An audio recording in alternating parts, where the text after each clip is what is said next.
Lok Sabha speaker से जुड़ी बड़ी खबर जिसका सबको इंतजार था, उसका औपचारिक ऐलान कर दिया गया है। स्पीकर पद को लेकर एनडीए और विपक्ष में सहमति बन गई है।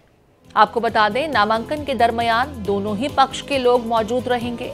स्पीकर के नॉमिनेशन के दरमियान दोनों ही पक्ष यानी पक्ष और विपक्ष दोनों ही खेमों के लोग मौजूद रहेंगे। 26 जून को लोकसभा के स्पीकर का चुनाव होना है। तो 26 जून को लोकसभा के स्पीकर का चुनाव होगा और जो चेहरा चयन किया गया है उस पर पक्ष और विपक्ष दोनों की ही सहमति हो गई है। स्पीकर के पद को लेकर के देखिए, एनडीए और विपक्ष के बीच में सहमति बन गई है। किरेन रिजिजू जो सहमति को लेकर के लगातार विपक्षी खेमे के लोगों से बातचीत कर रहे थे, अब विपक्षी खेमे से इस बात की सहमति जता दी गई है उनकी तरफ से। हालांकि देखिए, डिप्टी स्पीकर को लेकर के विपक्ष से किसी चेहरे के ऊपर नाम को तय किए जाने को लेकर के बातें कही गई, लेकिन फिलहाल अगर लोकसभा के स्पीकर का जहां तक सवाल है, विपक्षी खेमे की तरफ से भी सहमति की बात अब सामने आ रही है। नामांकन के दरमियान दोनों ही पक्षों के लोग मौजूद रहेंगे। स्पीकर के नॉमिनेशन के दरमियान देखिए, एनडीए और इंडिया दोनों ही खेमों के लोगों की मौजूदगी होगी। 26 जून को आपको बता दें, स्पीकर का चुनाव होना है। यहां एनडीए की तरफ से ओम बिड़ला के नाम को आगे कॉइन किया गया और अब खबर यह आ रही है कि विपक्षी खेमे से भी इसको लेकर के सहमति मिल गई है। विपक्षी खेमा भी स्पीकर के पद को लेकर के एनडीए के साथ सपोर्ट में, और जब नॉमिनेशन होगा तो दोनों ही खेमों के लोग मौजूद रहेंगे, दोनों ही पक्ष के लोग मौजूद रहेंगे। स्पीकर पद को लेकर के जानकारी ये आ रही है कि अब से कुछ ही देर में ओम बिड़ला का नामांकन दाखिल हो जाएगा। 26 तारीख को स्पीकर का चुनाव होना है।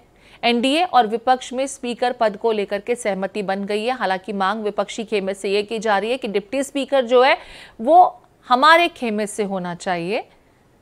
इसको लेकर के हालांकि अभी कुछ औपचारिक तौर पर नहीं कहा गया, लेकिन जहां तक सवाल है, राहुल गांधी को भी थोड़ी देर पहले हम कहते सुन रहे थे जब उन्होंने कहा कि अगर स्पीकर एनडीए के खेमे से होगा तो डिप्टी स्पीकर जो है वो इंडिया गठबंधन से होना चाहिए, और अगर ऐसा होता है तो हमें कोई ऐतराज नहीं है। स्पीकर के नाम को लेकर के हमारी भी सहमति रहेगी। और खबर अब ये आ रही है कि बात बन गई है, इंडिया और एनडीए दोनों ही एक ही नाम पर स्पीकर की पोस्ट को लेकर के सहमत हो गए हैं। कुछ ही देर में नॉमिनेशन दाखिल हो जाएगा। संसद भवन की तस्वीरें भी आप देख रहे हैं, जहां पर आज दूसरा दिन है लोकसभा के सत्र का। 18वीं लोकसभा के सत्र का आज दूसरा दिन। ओम बिड़ला के राजनीतिक सफर पर भी जरा नजर डाल लेते हैं। लगातार 3 बार राजस्थान में देखिए विधायक रहे। 2014 में पहली बार ये सांसद चुन करके संसद तक पहुंचे। 2019 में दोबारा कोटा सीट से सांसद चुने गए। 2019 में इन्हें लोकसभा के स्पीकर की बड़ी महत्वपूर्ण जिम्मेदारी दी गई। 2024 में कोटा सीट से एक बार फिर चुनकर संसद पहुंचे हैं। छात्र जीवन से ही संघ से इनका जुड़ाव रहा है। भारतीय जनता युवा मोर्चा के साथ लंबे समय तक बने रहे, लंबे समय तक जुड़े रहे। बीजेवाईएम यानी कि भारतीय जनता पार्टी की जो युवा मोर्चा है उसमें ये काफी समय तक बने रहे। 2003 में कोटा दक्षिण से विधायक, लगातार 3 बार विधायक रहे कोटा दक्षिण से। इसके बाद सांसदी का चुनाव इन्होंने लड़ा 2014 में और वो जीत भी गए। पहली बार सांसद 2014 में बने और इसके बाद 2019 में फिर ये संसद पहुंचे और 2019 में इन्हें महत्वपूर्ण जिम्मेदारी लोकसभा के स्पीकर की दी गई। 2014 में एक बार फिर से ये चुनाव जीतकर संसद पहुंचे और एनडीए के चेहरे के रूप में इनके नाम का चयन किया गया है, जिसे अब इंडिया की तरफ से भी यानी इंडिया गठबंधन की तरफ से भी सहमति मिल गई है।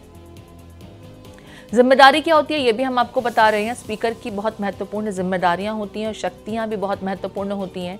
स्पीकर से अपेक्षा ये की जाती है कि तटस्थ होकर के सदन में कामकाज को चलाएं। वो लोकसभा स्पीकर किसी मुद्दे पर अपनी राय का ऐलान नहीं कर सकते। वे किसी प्रस्ताव पर मतदान में हिस्सा नहीं लेते। पक्ष और विपक्ष में बराबर वोट पर ये अपना निर्णायक मत हालांकि डाल सकते हैं। लोकसभा अध्यक्ष विभिन्न समितियों का गठन करते हैं। तो कुल मिलाकर ओम बिड़ला लोकसभा के स्पीकर बनने जा रहे हैं। नामांकन उनका इस वक्त दाखिल किया जा रहा है। और साथ ही साथ सबसे महत्वपूर्ण चीज ये कि 26 तारीख को जब इनका मतदान होगा तो इन्हें विपक्षी खेमे से भी सहमति मिल रही है, बात बन गई है।